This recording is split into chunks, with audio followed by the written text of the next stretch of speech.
It's pretty fitting that one of the three protagonists of Circus of Wonders is a ringmaster or showman, because that's how Elizabeth Macneal comes across as the writer and narrator of this story. Circus of Wonders feels like an orchestra, and Macneal is our conductor. Her approach to prose is so meticulous and so confident and concise that she really feels like a ringmaster, and everything within this book is her circus. The prose dances and sings exactly how Elizabeth Macneal wants it to. From page one right until the end, she is in control. And of course, every book written by a single author should carry that kind of a feeling and weight. It should feel like the writer is in full control. But you probably know that it doesn't. A lot of books that you read feel like they are out of the author's control, that things aren't expressed exactly how they want them to, that sometimes it feels like the story got out of their hands, that the story became a thing of its own. You don't feel like Elizabeth Macneal is ever losing control of the situation here. She is a master of prose to an astonishing degree. But what's it about? Circus of Wonders is Elizabeth Macneal's second novel. It just came out. It follows The Doll Factory, which I have somewhere behind me, and I haven't read yet. I keep meaning to. She's a Scottish writer who's currently based in London, and she's also a potter. And if you follow her on Instagram or Twitter, you'll see some really incredible pottery. She also designed the end papers to this book. I got the Waterstones edition. If you get the Waterstones edition, you get these end papers drawn by her, and they are beautiful. I've been told over and over by friends and other reviewers that The Doll Factory is a masterpiece. That's why I have it to read. But this came out, hardback, beautiful, couldn't resist, and oh my goodness. Circus of Wonders begins with Nell. Nell is one of the three protagonists of this book. It's set in 1866, I think, and Nell was born and raised in a little village near Hastings on the coast.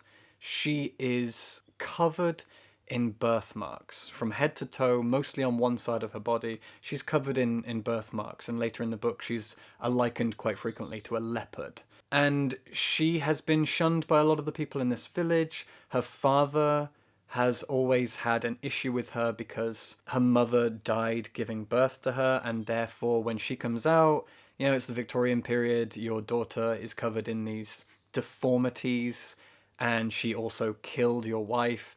You're going to have a grudge against her, I guess. And she also has an older brother, Charlie, who has always looked out for her and protected her, but Charlie looks at her with as much nervousness, fear, disdain as pretty much everyone else. Hence why he feels this need to protect her. It's like he is making up for his own reaction to her, and she knows it too. She kind of calls him out for it later on in the book. But when the book begins, the Circus of Wonders is passing through the village, run by a guy called Jasper Jupiter and his brother, Toby. Jasper and Toby are our other two protagonists. They pass through the village, they put on a show. Toby sees Nell and he is captured by her grace and her beauty. She's swimming in the ocean and he is just amazed by her. Jasper sees her as an opportunity to get a new freak in his show. That's where the book is going. Her father sells her to the circus, and at the beginning she is stolen away. She's been bought. It's kind of like Memoirs of a Geisha. She's been taken away into servitude and she's trapped. But very, very quickly she realizes that she's happier here. Why would she want to go back to a village where she was shunned? A father who sold her, a brother who didn't stop him. So she makes her peace with it and she makes the best of it. And as the book goes on, she and Toby start to fall in love while Jasper is trying to make more and more money.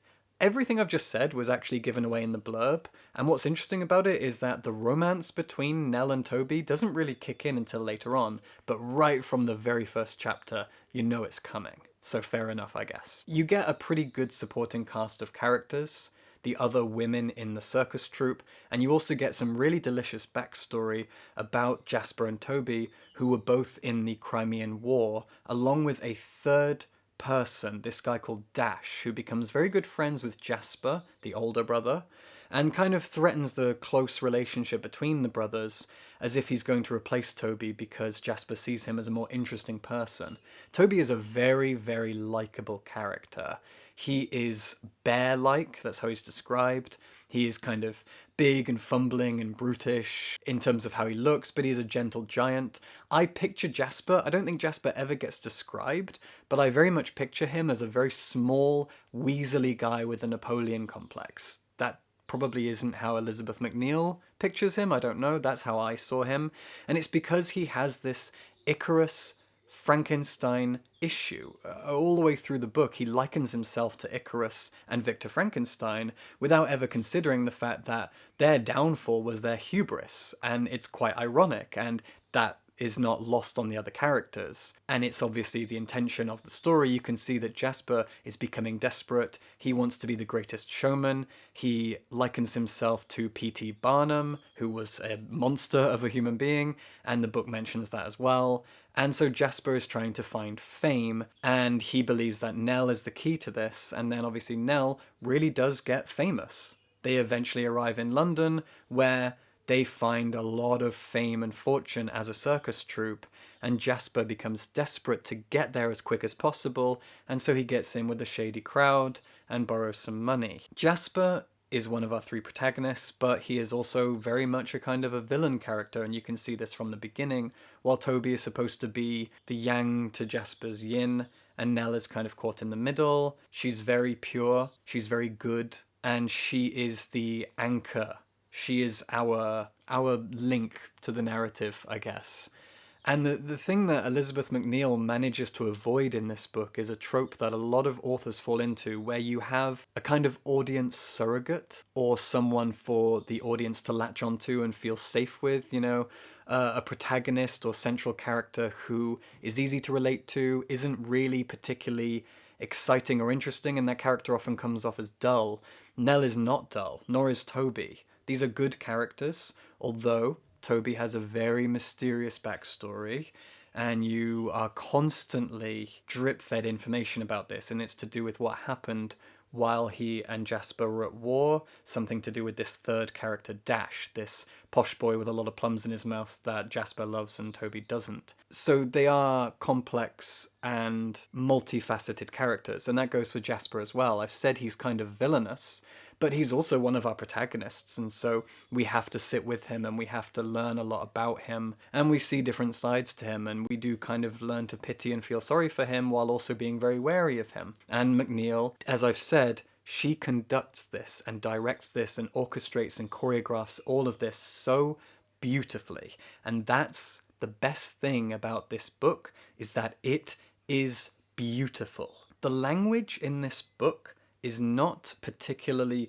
grandiose or twee or poetic, which I'm very relieved about. It's not about big flowery language. It's more about being beautiful on an emotional and character-based level. I am someone who will very easily cry if a moment hits me just right, and if I'm in the right frame of mind when it hits me. I have cried at a lot of endings of books and films and video games, but I don't cry readily. I'm not someone who cries every day at random things. This book made me tear up really often. I was really amazed, and I'm not in a particularly unique frame of mind right now. It's not like I was feeling particularly vulnerable when I read it. There was just something about how Elizabeth Macneal, again, orchestrated and controlled and directed my own emotions as a reader. Early in the book, when you see the way that Nell is treated by her family and her village, I felt it. I started to tear up. Later again, you see an argument between Toby and Jasper. I started to well up. It's amazing the hooks that Macneal has in your heart and your feelings. You don't really have a choice. The book opens up your chest and it just mixes up your feelings, and it plays with them. You feel like a puppet. As I've said, she's a conductor, she's a puppet master, and that goes for you as much as it does her characters and the moments in her story. It's really almost unsettling how easy she makes it look. It reminds me of my favorite author, Kazuo Ishiguro, who I will bring up whenever I can. He can manipulate emotions through specific scenes and moments and twists and turns. But Macneal does it with really ordinary conversations, really ordinary moments between ordinary characters that will hit you just right, and you suddenly find that you are crying. It's really incredible. I cannot overstate how well she understands, expresses, and draws out human emotion. It's something that you will just have to experience, and of course you will because you're going to read this. Circus of Wonders demands reading. It is really beautiful, and because it has this circus setting and this Victorian time period, I was all in. I love historical fiction, especially if it's set in the Victorian period, the 18th, 19th, early 20th century. Anytime around then, I am sold. I love Gothic fiction set in this time. I love historical fiction, romantic fiction, whatever.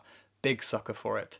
And this is another one of those books. The books of Stacey Halls, Laura Purcell, you can see them behind me. And I'm so glad that this book is a triumph from page 1 to the end. And I cannot overstate how well Elizabeth Macneal plays with your feelings as the book goes on, and even from page 1. It kind of reminds me of Dickens. If you read a lot of Dickens, you notice very quickly that he had a very, very precise way of writing. He knew everything about his world. There's a bit in Great Expectations. What's her name? I can't remember her name now. Iconic character, the woman in her wedding dress. Oh my god, what's her name? The woman in Great Expectations in the wedding dress, the old woman, her. There's a bit where she puts on a glove, and that scene always stuck with me, or takes off a glove. And it's done in such incredible detail. It takes pages and pages. Dickens had such a way of choreographing and directing his moments and his characters. You always knew precisely where they were and what they were doing. Nothing was really left to the audience's imagination. And this is similar. You always have a very clear image in your head of what's going on because Macneal is so self-assured in the way that she writes. And it's beautiful. And this command over emotion, both the characters and the readers, is immaculate. The story is driven by its characters, and the characters are driven by their feelings, as are you, and it really is how Macneal writes her characters and writes emotion. It hits you hard.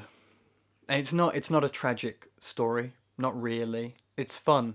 You know, it's set in a circus. Of course it's fun. But it does travel the emotional spectrum, and it holds your hand along the way, and it'll make you angry, and it'll make you laugh, and it'll make you cry. I cried 3 or 4 times while I was reading this. Just at the drop of a hat, just started to cry. And I don't often do that. I really don't. And I just cannot tell you the hold that she has on your heart. Yeah, Elizabeth Macneal is a special writer. And Circus of Wonders is a special book. So please, please check it out. I loved every single chapter, every single page. Cool. Subscribe for books.